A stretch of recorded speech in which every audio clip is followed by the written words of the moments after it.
A gente podia colocar essa entrevista do Lula na Bahia, mas vamos primeiro aqui com o vídeo do Haddad, ó. Vamos ver o pronunciamento do Haddad. Garantir direitos e combater as desigualdades, é preciso também enfrentar privilégios.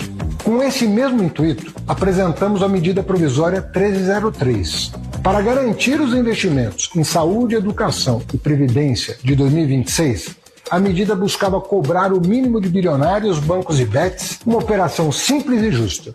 Proteger os direitos daqueles que ganham menos, cobrando a justa parte dos que ganham muito e não pagam quase nada. Apesar de muita negociação, ontem o lobby dos privilegiados prevaleceu no Congresso e derrubou essa medida. Não foi descuido, foi escolha. A escolha consciente de tirar direitos dos mais pobres para proteger os privilegiados. De blindar os mesmos amigos de sempre e forçar cortes contra aqueles que mais precisam do Estado. Tá aí. E é verdade, né? É verdade. Sim. Eles fizeram um lobby para defender bets, banqueiros, né, fintechs e ruralistas, né? Porque tinha ali aquela LCA, letra de crédito agrícola, que é um investimento aí que tem para que todos esses recursos do investimento vai para créditos subsidiados para os ruralistas, os grandes ruralistas do agro, né? E essa aplicação é isenta, né? E o governo queria começar a fazer uma cobrança nela. Mas deixa eu trazer aqui nesse assunto ainda, Celso, não sei se tu viu que os congressistas... Mas antes assim, me explica uma coisa. Uma coisa é taxação dos super ricos, outra coisa tem a taxação BBB e taxação super ricos, né? Ou é a mesma coisa? Não, a BBB é bets, banqueiros e boi, né? É a taxação BBB, Sim. né? Sim.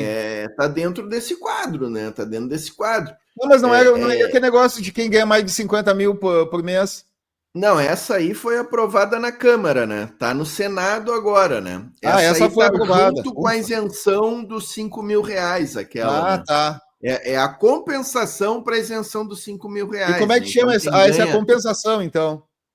Quem ganha acima de 50 mil. Então a 600... classe média alta ali, tomou ali uma. Mas os super ricos não. As bets, os bancos. As bets e os bancos era nessa medida provisória, né? Que garantiria aí 35 milhões para o orçamento do ano que vem, né? E agora ficou pendurado esses 35 milhões, né? Uma das hipóteses que estão ventilando aí é que o governo vai contingenciar as emendas parlamentares, né? Bilhões. Para que os deputados, né, eles paguem pelo ato deles de...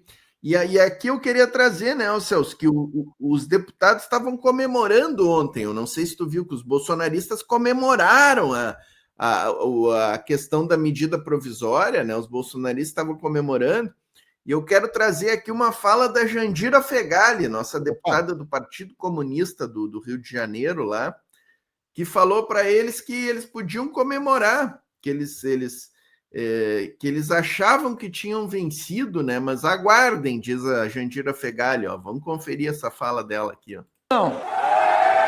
Sim, 251. Não, 193. Está aprovada a retirada de pauta.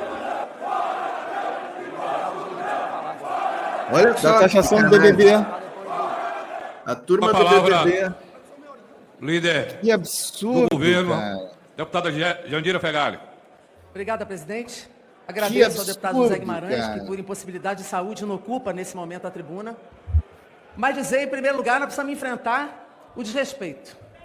O desrespeito dessa oposição, que continua tentando qualificar o presidente Lula de descondenado. É bom lembrar que quem tem condenado são vocês. Vocês têm Bolsonaro condenado, generais de alta patente condenados e muitos condenados por atentar contra a democracia brasileira e serão condenados por corrupção, serão condenados por mais 24 inquéritos que o senhor Bolsonaro tem no Supremo Tribunal Federal. Milícia digital, apologia ao estupro e muitos outros. Então vocês têm condenados nós temos o presidente da República, eleito no voto popular, numa eleição limpa e absolutamente majoritária, para que esse governo pudesse comandar o Brasil. Em segundo lugar, temos que enfrentar a mentira. A mentira. Essa medida provisória de autoria do governo Lula não aumentou o número de impostos. Isso é mentira. O governo Lula isentou o povo brasileiro, quando nós votamos aqui, a isenção do imposto de renda para quem ganha até R$5 mil e com desconto até 7.350. E naquela mesma matéria, colocou uma gradação para quem ganha 1.200.000 por ano. Ora, isso é tributar o povo brasileiro? A medida provisória que hoje foi retirada de pauta, que vocês não tiveram coragem de ir para o debate, porque deveriam ter ido para o debate, vocês acham que ganharam. Nem colocaram na pauta. Vão olhar agora para a sociedade brasileira. Sociedade brasileira... Isso aí, né? Tu viu que eles não... Isso que a Jandira falou, não tiveram coragem de debater a medida provisória. Não, que é para não dar tempo das pessoas saírem para a rua, né, Portinho? Vai que daí nesse tempo... Porque eles sabiam que se fosse para o debate da medida provisória, eles iam ter que defender a não cobrança dos impostos para Bet, para banqueiro e para bilionário. Não, quer dizer, os deputados da esquerda iam dizer, não, temos que cobrar da BBB para dar conta das políticas públicas. É isso, aí o que eles fizeram? Eles retiraram da pauta, era o último dia, a medida provisória caducou, né? Então, é a canalice... Mas pode lançar, vai ter que lançar de novo, então. Pois é, o governo até poderia fazer isso, lança de novo a medida provisória. Não, eles não fazem isso, eles não perdem a votação num dia e botam de novo no outro, sendo que a Constituição veda isso. Até porque essa questão aqui não foi por culpa do presidente que não foi votado. Não foi votado por culpa deles, então botar o serviço de novo para eles, para dar a chance deles poderem demonstrar o voto deles e a honestidade deles, inclusive. O Lula poderia fazer isso, reeditar a medida provisória. Não seria ilegal, inclusive, não tem proibição nesse sentido, de uma medida provisória que decai pelo tempo, não há um impeditivo legal ou constitucional de editar ela novamente, né? Ao contrário do que eles fazem, que é quando perde a votação, tu botar ela de novo na pauta no dia seguinte, isso aí é vedado pela Constituição. Tá lá na Constituição que não pode fazer isso. O Lula tinha que botar de novo em pauta e pedir pro povo ir pra rua, cara, para pressionar. Agora tem que votar. E vocês acham que ganharam, vocês perderam.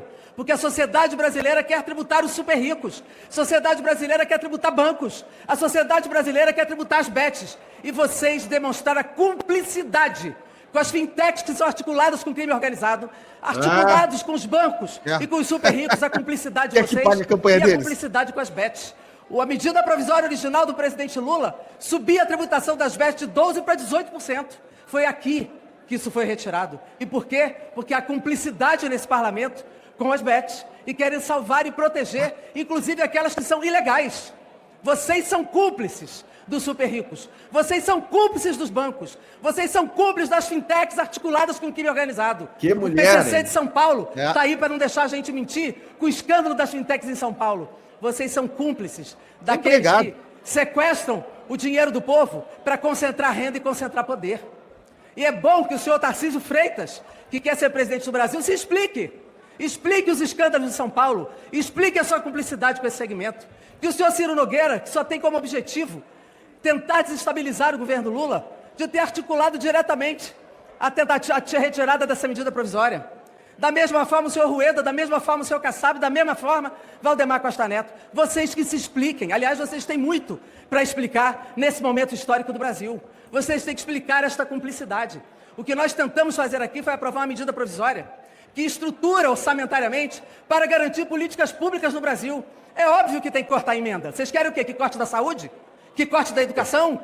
Que corte da segurança pública? Tem que cortar a emenda mesmo. Parte dos cortes terão que ser aí. E vocês têm que cortar na carne para aprender a respeitar o povo brasileiro. Aprender a respeitar os desejos, as demandas e as necessidades do nosso povo. Mas não pensem que vocês desestabilizaram o governo. O governo tem instrumentos, tem caminhos e tem possibilidades de manter a sua ascensão na popularidade, manter as políticas públicas em alta e garantir que esse orçamento possa responder a essas demandas e necessidades. O que nós estamos vivendo aqui nesse Congresso, lamentavelmente, é um desserviço à democracia brasileira. Quando o povo fala Congresso inimigo do povo, em geral eu rebato. Eu digo, não é todo o Congresso que é inimigo do povo, é parte dele que é inimigo do povo. Porque nós não queremos esse parlamento fechado. O único que fechou esse parlamento foi a ditadura militar. Eu sempre falo aqui, não gosto da Congresso inimigo do povo. Congresso da direita inimigo do povo. Congresso da direita. Tem que botar eu não sei se é da direita, porque tem muita gente ali que não é da direita, que é liberalzão, que é não sei o quê, que é só, que tá mais para lá do que para cá, ou vice-versa.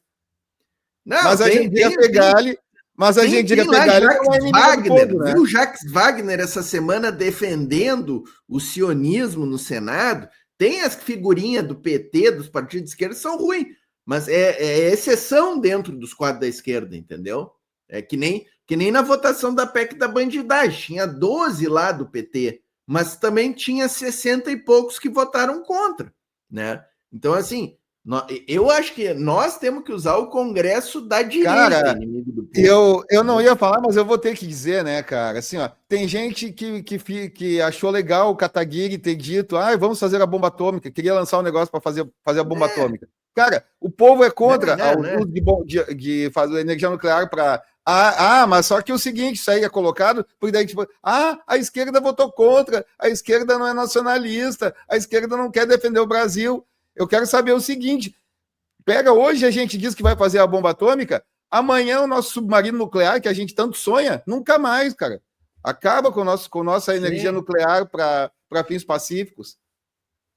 Por que adianta ter uma bomba atômica se a gente não tem como mandar a bomba atômica? Nosso míssil que manda mais longe vai a 300 quilômetros não carrega uma bomba atômica. E a gente não tem avião para fazer isso. Vai levar aqui no Hércules? A Filomena está dizendo que eles querem fazer que nem o Milei está fazendo na Argentina. E por 2 dias calaram o parlamento, a extrema-direita ocupando essa mesa, que, aliás, tinham que estar punidos. E até agora não foram. Tinha que caçar o senhor Eduardo Bolsonaro, que está lá fora, atuando contra o Brasil. E, para a tristeza de vocês, o presidente Trump reabre negociação com o Brasil e elogia o presidente Lula. Isso é para a tristeza de vocês, que trabalharam contra a soberania, levantaram a bandeira dos Estados Unidos e ofenderam o povo brasileiro no seu mais sincero e legítimo patriotismo. Tem pessoal da esquerda aí que tá, que não sei o quê, que isso aí não é nada, porque isso aí é enganação, porque não dá para confiar no Trump, isso aí a esquerda, é só para enganar a gente tá fazendo a gente bobo, né? Tudo bem, até provavelmente mas o fato é o seguinte, é uma derrota pro bolsonarismo, né? Mas isso é inevitável, né, cara? Claro que é. Golpe já é motivo de comemoração. Não devemos comemorar. Golpe de mestre do Lula, Celso. Não devemos comemorar. Sempre tem a esquerda. É a turma que quer analisar a política comemorando ou ficando tristinho, né? Não é assim que se analisa, cara. Isso aí é torcida de boteco. Torcida de boteco. Comemora ou chora, né? Você tem que analisar os fatos. O telefonema do Lula para o Trump, quais são as consequências dele, quais foram as repercussões internamente no país, na política. O Lula cresceu na análise dele ou não com essa telefonema. Falando nisso, pela primeira vez o Lula tem mais aprovação que rejeição, né, Portinho? Hein, Celso, não quer dizer que a gente agora vocês gostam do Trump. Não, a gente continua achando a mesma coisa do Trump. O Trump é a pior figura hoje da geopolítica mundial, é o maior canalha, facho, nojento. Mas o que o telefonema foi um baita golpe, uma baita jogadinha de xadrez do Lula foi, cara. Perfeita, né? Aí é que do Lula e do Itamaraty. Exatamente. Do Itamaraty que preparou esse telefonema durante 2 semanas, né? Porque tu acha que a Casa Branca não queria que o Lula fosse lá beijar a mão do Trump na Salão Oval com a lareirinha acesa no fundo? Claro que era isso que a Casa Branca deve ter pressionado o Itamaraty. E o Itamaraty não. Primeiro vai ser um telefonema. Ou é o telefonema ou é nada. E o Trump teve que fazer o telefonema, cara. Então, assim, o Itamaraty dobrou a Casa Branca, cara. A Europa, que é vassala dos Estados Unidos, que gasta fortunas, vai gastar 5% do PIB em armas por causa da OTAN para se meter numa guerra que não tem nada a ver com ela. Foi todo lá mundo e a sentadinho no salão tóxica, oval né? na frente do tio Trump, né? Tomou uma mijada, foi lá beijar a mão do Trump, tomaram o pior acordo que podiam ter feito. É isso, né? Vamos fechar a Jandira aqui, ó. O governo Fala Bolsonaro levou maravilhosa 33 da milhões Jandira. para fome. O governo Bolsonaro não reduziu imposto coisa nenhuma. Não é verdade. Manteve os juros na estratosfera. Aumentou o desemprego absurdamente. O governo fez uma emenda constitucional para colocar na Constituição o não pagamento de precatório e deixou essa bomba para o governo seguinte que se elegeu. 90 que foi milhões. pago. Foi correto. O presidente Lula foi correto com os precatórios e pagou. Vocês furaram o teto de gastos o tempo inteiro. Vocês fizeram deste parlamento um apêndice dos absurdos, das barbaridades, das perversidades e do projeto antinacional do senhor Bolsonaro. Portanto, não se alegrem. Vocês acham que venceram, mas vocês na sociedade se arrebentaram. Porque a sociedade brasileira está acompanhando. E vocês vão ver a repercussão do voto de vocês hoje, amanhã e durante todo o tempo. E não se enganem. As ruas vão responder a essa atitude dessa maioria do Congresso Nacional que se expressou aqui hoje com apenas 251 votos. Porque isso não é maioria de fato. Mas foram 251 votos que serão olhados, vistos em cada estado pela sociedade, pelos eleitores de vocês e pela sociedade brasileira. Portanto, presidente, essa posição de hoje escancarou uma cumplicidade que todos já desconfiavam, mas que hoje ficou provada, não apenas dessa bancada da extrema-direita, não é centro-direita não, é com boa parte do centrão aqui hoje, que se colocam nesse momento contra o povo brasileiro e cúmplices do andar de cima. Vocês são cúmplices do andar de cima, do crime organizado, legais e da ilegalidade, inclusive, das bets. Respondam isso à sociedade, esse é o desafio. Respondam. As digitais de vocês estão na rua e esperem a reação da sociedade brasileira. Obrigado, presidente. Doutora Jandira Fegali, a doutora vermelha, doutora do Partido Comunista do Brasil, né? Sensacional. A gente é suspeito para falar, né, pouquinho, mas não tem como negar, né? Não, a diferença é marcante, né, cara? Marcante. De uma fala dessas para qualquer fala da turma da direita aí, não tem, cara. Não tem. Ô, Pouquinho, tu viu que tu deu oi para toda a nossa tropa aí, cara? Tu viu quanta gente tem aí dos nossos moderadores? Isso aqui, ó. Tá o Sidney, a Maria Cristina. Mohamed Ali, esquerda intelectualizada, sapatênis, é nojento. Não é fácil, né, Mohamed? Não é a esquerdinha que não sai para as ruas, né, Mohamed? Só fica a esquerda de teoria, que vive no mundo idealizado, né, que não desce para a realidade, que não convive com a classe trabalhadora. É impressionante, né? Eles gostam de coquetéis, né, Mohamed? Hoje mesmo o professor Legend estava dizendo que é errado usar esse termo classe trabalhadora. Tu deve usar classe operária ou então os trabalhadores. Pode ser, o professor Legend. Quem sou eu para discordar do professor Legend, né, cara?